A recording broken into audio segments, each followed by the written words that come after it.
Good morning, everyone, and I just want to say welcome to the grand opening of the city's brand new Public Works Operations Center.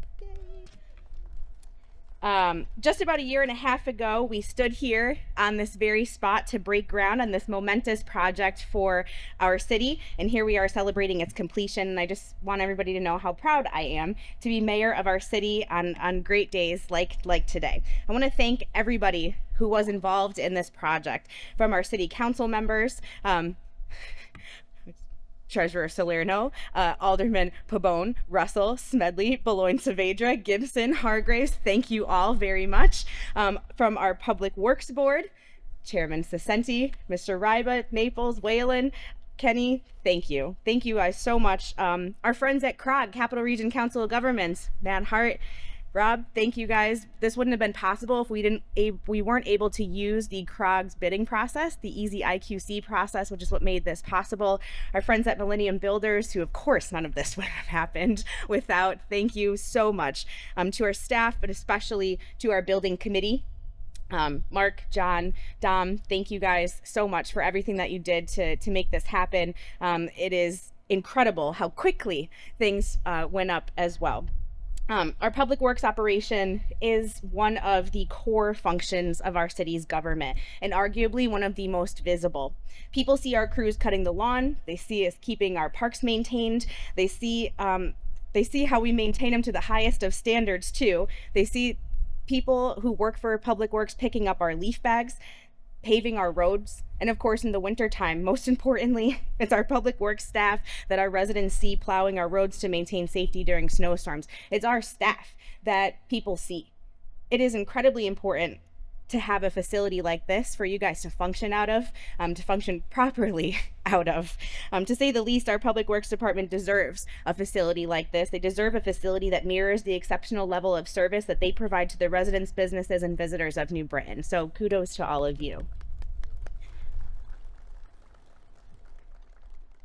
This state-of-the-art Public Works Operations Center does all of that and more. It's going to help ensure that for generations to come, our Public Works Department staff will have exactly what they need to keep our parks beautiful, to keep our streets clean and safe, and our city looking its absolute best. So to all of our Public Works staff here today, I hope you truly understand how much we in leadership positions value what you do. We know that it's not easy work. We know it's long hours. We know it's a lot of overtime, speaking from personal experience. And we know that it can be incredibly exhausting. So if there's anything that we can do to show you how much you are appreciated, I certainly think that this facility accomplishes it. So at this time, we have a couple people that are going to speak today. And I would like to first introduce our Director of Public Works, Mark Moriarty. Mark?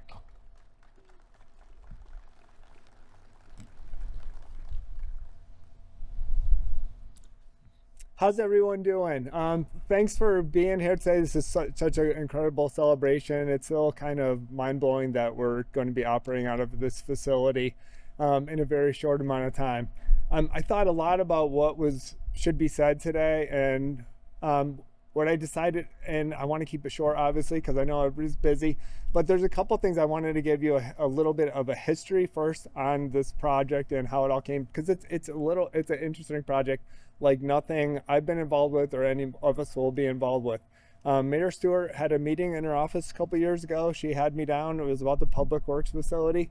We didn't even know exactly what the content was going to be. We knew that, we've been talking about this project for a while.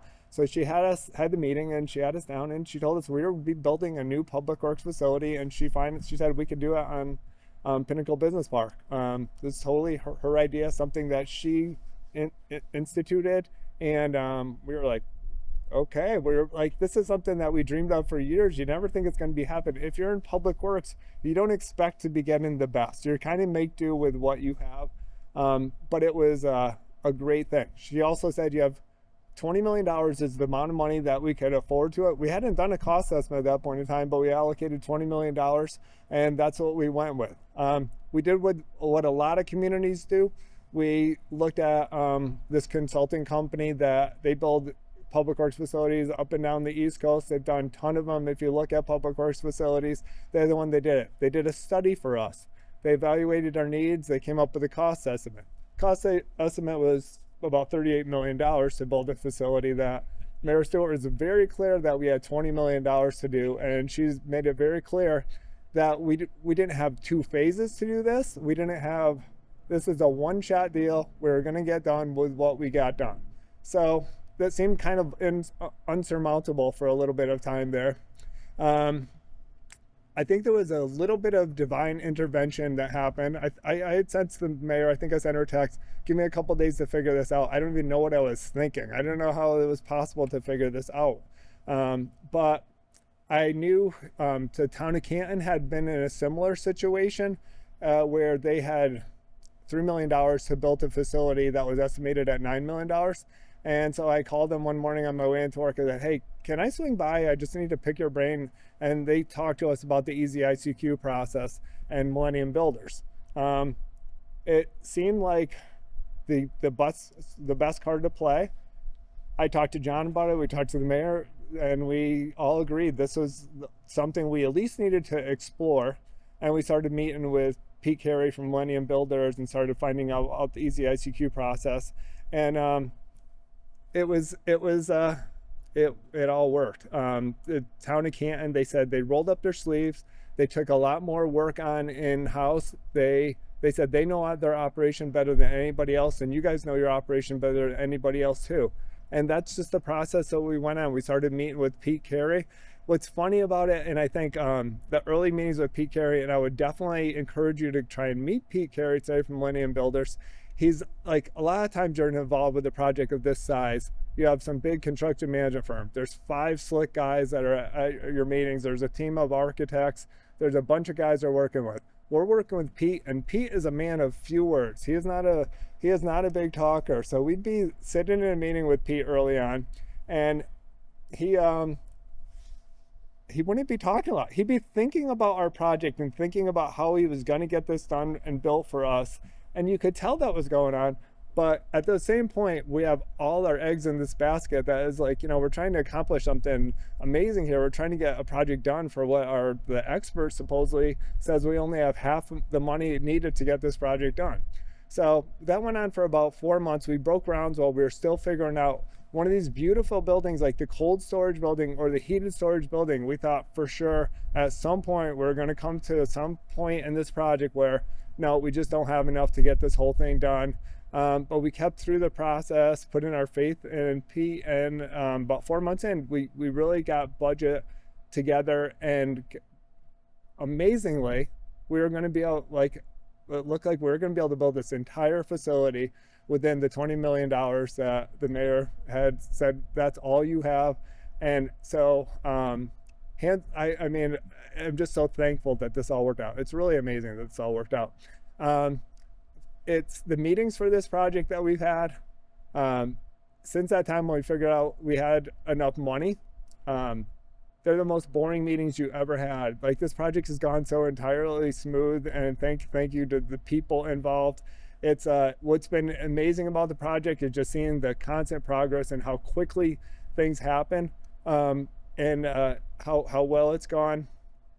I do want to say there's so many funny stories that I'll spare you the details on. If you want to talk to me privately, I would give you more. But the other thing I want to talk about is I recently got this leadership award, and I was not a leader on this project. I was a leader early on. I worked with Jason on working to get a concept, but beyond that, this was not a project that I was a leader on. But I've been amazed by the leadership that's been shown by a lot of other people involved on this project, from John Delgadillo, who is the project manager on this project. He kept the project running very smoothly. Anything that did pop up as an issue, he did a great job showing the leadership and management to make sure that the project went and nothing really came up that was insurmountable or even barely a blip. Dominic Moutone, I have my respect for Dominic Moutone, couldn't have grown more, and how he's taken this project. His operation will be based out of here. He's going to be based out of here. He made decision after decision that was saving the city money. Everything from the smallest decision. An example, I'll just give you one small example. There's these partition doors between the lunchroom and the training room. We could have spent, I think we had estimates of $3,000 on them. He came up with a solution that costs $400 that works perfectly well. That's just a small example. There's been thing after thing that's happened like that. Sam Plumley, our fleet manager, obviously moving our fleet operations over to here. There was a lot of decisions and coordination that had to have. Jason Outlaw from my office. There's been so many people that have been involved, and I'm so thankful to them. And I'm thankful that like my ability to just take a step back and enjoy watching these other men lead. With that, I'm going to turn it over to John, who will add a little bit more. Hopefully we didn't talk over every single thing that he was planning on saying.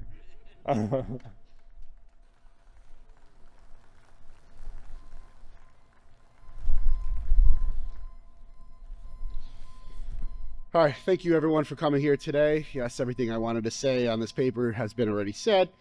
So this will be nice, short, sweet.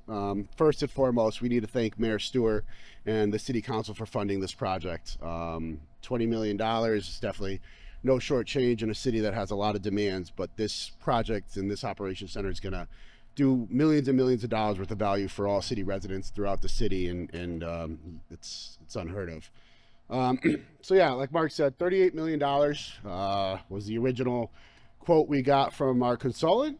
And between all of us here today, we were able to get it done under our $20 million budget, which is phenomenal. Obviously, this couldn't have happened without the CROG program, introducing us to Millennium Builders. Peter Carey and his team at Millennium Builders is one of the best contractors I've ever dealt with in my career, and I've been doing this for over 15 years. I can't say more. Weekly meetings, having an owner at a weekly meeting is usually unheard of, and there wasn't a meeting he didn't miss. Even the ones we canceled and he didn't know, he showed up and he was here. So again, his team of subcontractors as well: Yield Construction, BG Mechanical, Power Unlimited, Mammoth Security, various other subcontractors that are able to help us get this project done. Project like this, post-COVID, is very, very, very difficult to do. Between rising costs that change monthly, quarterly, it's crazy, as well as getting lead time on materials. Oh yeah, it'll be here in 3 months. Well, 6 months later, we're still waiting on some piece of material that holds up a majority of the project. And for Pete to continue on with a lot of the other items and not have those lead times and costs affect us is just absolutely remarkable, and makes a project manager like myself make this look really, really easy for me to pull this off. But again, the team doesn't just stop there. Internally, we did a lot. All our city staff was involved. Like Mark said, Jason Outlaw did a lot of the design in-house with various parts of this project. Other public works staff, Dominic was involved every bit of this at the end. To even facilities and IT staff doing small little upgrades in the facility that we felt we could handle in-house, that saves every single dollar that we could possibly save to make sure that we get everything we want done in this project. All of us together made this possible and made it done within the $20 million budget, and it made it everything we could possibly dream of. This state-of-the-art facility will exceed all of our expectations and accomplish more than we've ever been able to accomplish before for city residents. We have over $15 million worth of vehicles and equipment that were just sitting outside at our old city yard projects. Out in the elements, getting the wear and tear from freezing to sunny weather. We don't live in Florida here. We have all 4 seasons, and that takes a serious toll on all of our equipment. Just yesterday, we were all ready to go to the beach, and now today we all have our coats on. So good old Connecticut. This is going to be night and day for the amount of longer our assets are really going to be controlled here for the city. But again, this isn't just the Public Works Operations Center. This also is the fire department's maintenance facility now as well. A maintenance facility that they've never had before. They weren't even able to lift their truck up in their current facility. This is going to give them the ability to keep better control of their trucks and further compliance standards as well with a lot of the other things that they're able to accomplish on the site that we were able to sneak into the project. And not only that, this actually will act up as a main backup IT center for all city facilities. So something that is, we've been wanting to upgrade. So having this facility here with a backup generator to be able to house all of our city should City Hall IT Center go down. Having that ability to back everything up here is another positive. The value of this building is well beyond the $20 million we spent on it, and we're all going to feel that with the years to come and many, many years beyond that.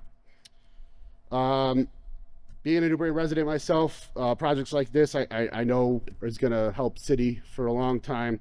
I grew up here, and I know how much that Public Works does around the city, and they're going to continue to do more and more and more. And what only other towns could hope they could accomplish in-house, I know this Public Works staff could accomplish that and much, much more. And they could only wish that they could do what we could do now, what we have with our new facility. Mayor Stewart continues to invest in a wide range of facilities. This facility, school departments, health departments, all this is just going to continue to increase our ability to help all of our city residents and their quality of life.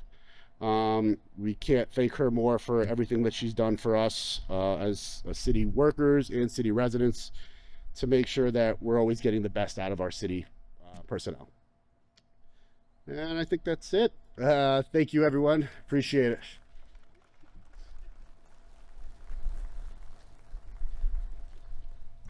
Thanks, John. So just to kind of wrap up, many of you are painfully aware of how badly we needed this facility. Actually, Dominic, did you want to say something? I asked him last night if he was working on his speech, and I thought I was going to get killed. Okay. We all know how badly we needed the facility. We all know how exciting this is. We all know now the issues that are going to be addressed being here. And I'm just so grateful to all of those who helped make today possible. And I will say, while the heart of Public Works, I think, will always be on Harvard Street, I hope that this new home will remind you of how much all of you are valued and supported in the work that you do for the city of New Britain each day. Just for fun facts for our friends from the news, because I know you guys love this stuff, 15 working garage bays, one main building that's 36,000 square feet, one state-of-the-art wash bay with an automatic undercarriage wash, very important, Sam, I know. 2 cold storage buildings to properly store the rest of the fleet vehicles. One's 11,000 square feet, one's 14,500 square feet. And the entire property we're sitting on right now is 6 acres. For my friends from the news, because I know you guys love that stuff. So again, I want to thank everybody enough. I can't thank you enough. Just thank you for making it possible, for taking my crazy visions and bringing them to life, because it's for the betterment of all of us. And again, thanks to our dedicated Public Works staff. And I think we have a ribbon to cut now. And I want like every single person here to stand behind the ribbon. That's the picture that we want. So thank you, everybody.